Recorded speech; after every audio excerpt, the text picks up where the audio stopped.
ऐसा कैसे हो सकता है निम्रा? वो तो बहुत खुश थी। इसी बात पर तो हैरान हूं मैं। मुझे लगता है उन्होंने बेजाद अंकल से बात कर ली थी कि अभी मेरी और तुम्हारी शादी के बारे में ही बात की जाए। पापा उनकी ये बात मान ही नहीं सकते। आंटी के पास कोई तो वजह होगी इस डिले की। नहीं बता रही, बस खुद को बंद कर लिया कमरे में ताकि कोई उनसे बात ना कर सके। वो यकीनन किसी के प्रेशर में आके ऐसा कह रही होंगी। लेकिन सब तो खुश हैं उनके इस फैसले से। उन पे कोई प्रेशर नहीं है मानी। तुम क्या चाहती हो? वादा किया था तुमसे, हमेशा तुम्हारा साथ दूंगी। फिर बेफिक्र हो जाओ, वही होगा जो हमने प्लान किया। ठीक है?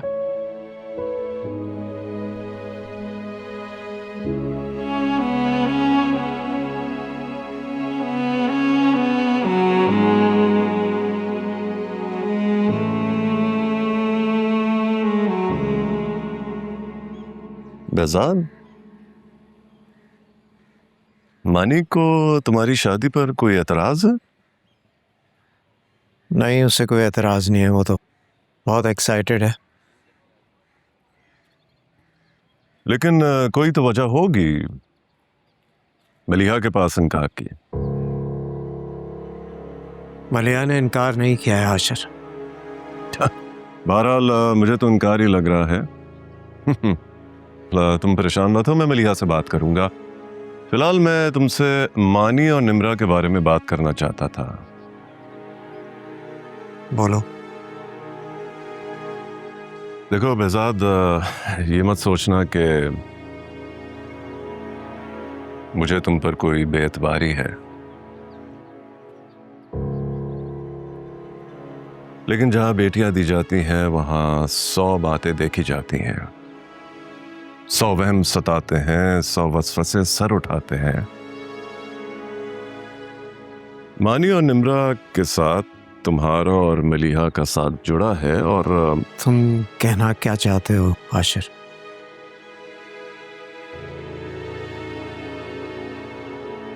बेजान, निम्रा के मुस्तकबिल की क्या सिक्योरिटी है तुम्हारे पास? जैसे आज मलिहा ने इनकार कर दिया, कल को तुम इस बात का बदला मेरी बेटी से लेने का सोच लो और मानी मेरी निम्रा को इंतकाम का निशाना। ये तुम कैसी बातें कर रहे हो आशिर?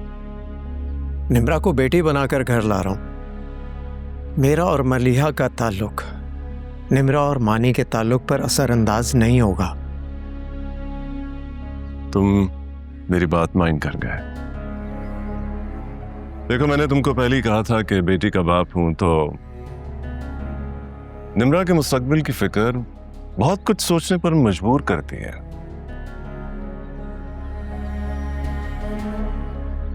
देखो आशिर, जो कुछ मेरा है वो मानी का है, और जो कुछ मानी का है वो निम्रा का ही हुआ। नहीं नहीं, देखो, मुझे तुम्हारी नीयत पर कोई शक नहीं है। जो कुछ तुम कह रहे हो, अगर वो तहरीरी सूरत में आ जाए तो अच्छा होगा। क्या लिखवाना चाहते हो तुम? यही कि जो कुछ तुमने मानी के नाम किया है, निम्रा का भी उस पर बराबर का हक होगा।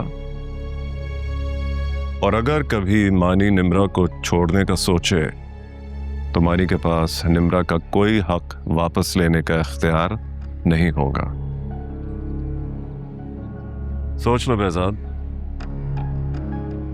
अगर तुम्हें यकीन है कि मेरी बेटी तुम्हारे घर में खुश रहेगी तो फिर मेरी शराइत माननी मुश्किल नहीं होनी चाहिए। बहुत सोच के जवाब देना। अंदर चलते हैं। वो खवातीन न जाने सोच रही होंगी कि हम क्या शराइत तय करने बैठ गए। आओ चलो।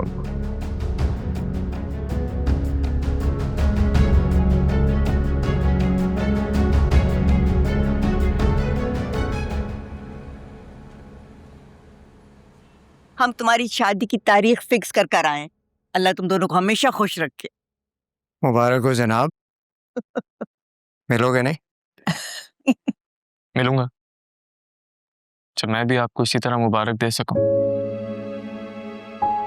क्यों किया मलिया आंटी ने इनकार? आखिर कोई तो वजह होगी ना उनके पास। वजह मलिया जानती होगी या तुम्हारा बाप जानता होगा? मैं वाकई नहीं जानता अम्मी। मुझे तो तुम ये साबित करने पे लगे हुए थे कि मेरी खुशी के लिए मलिया ये चाहती है कि इस वक्त सिर्फ मानी और निम्रा की शादी का जिक्र। अब जब तुम्हारी शादी की बात शुरू हुई है तो मलिया ने इनकार कर दिया। खुदा जाने क्यों खुद को धोखे दे रहे हो।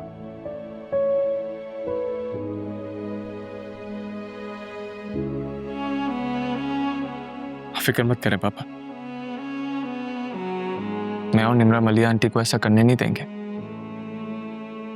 ये मेरा वादा है आपसे।